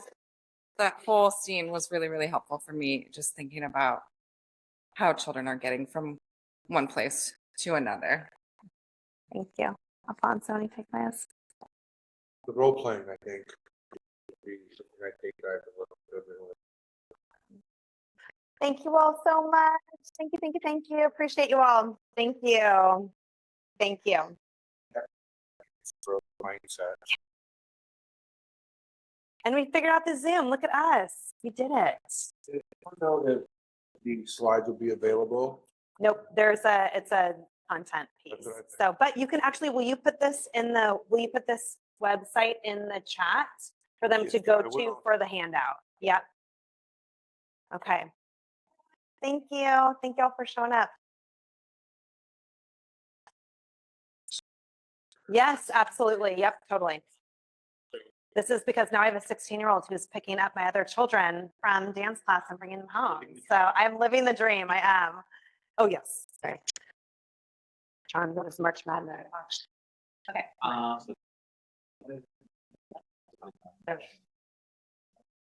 sorry.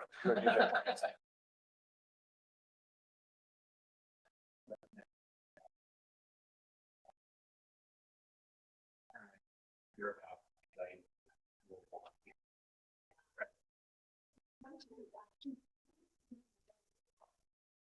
And so, visual for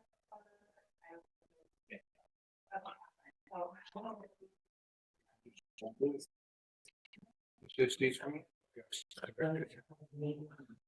Yeah.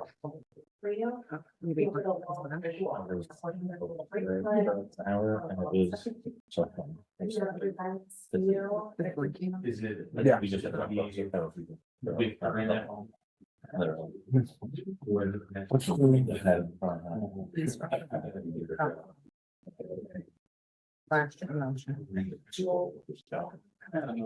It's more in the box.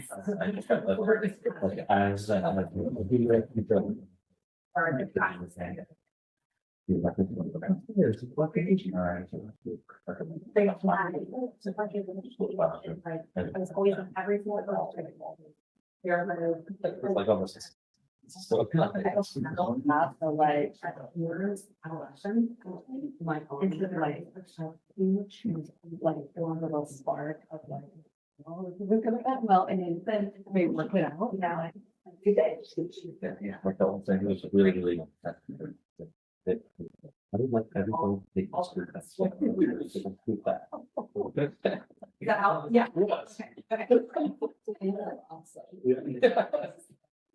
Yeah.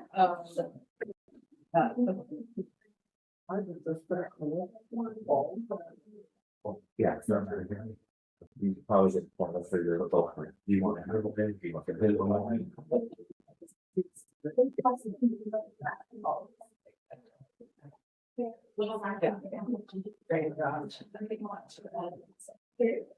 Actually starting to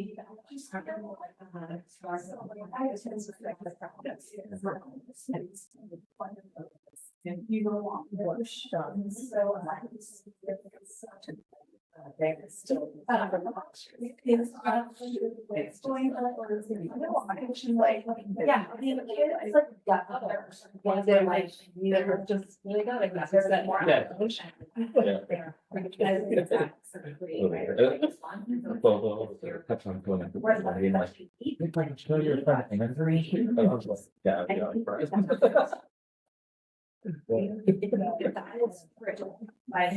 hear that something happened here for like another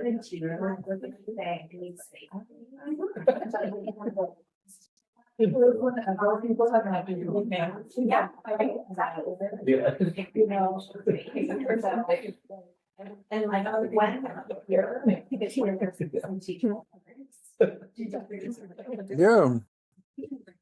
Yeah, we had 12 participants on here.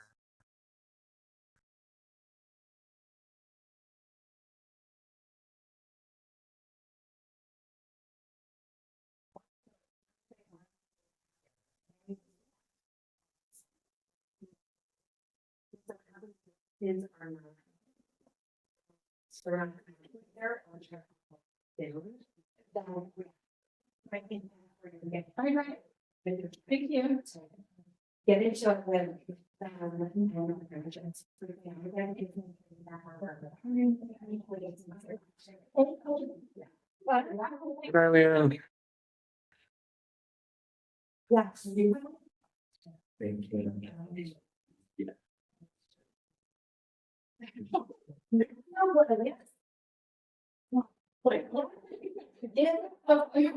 There's not. We're doing. Okay, same, like, do these, 15 minutes, composition of, you just kind of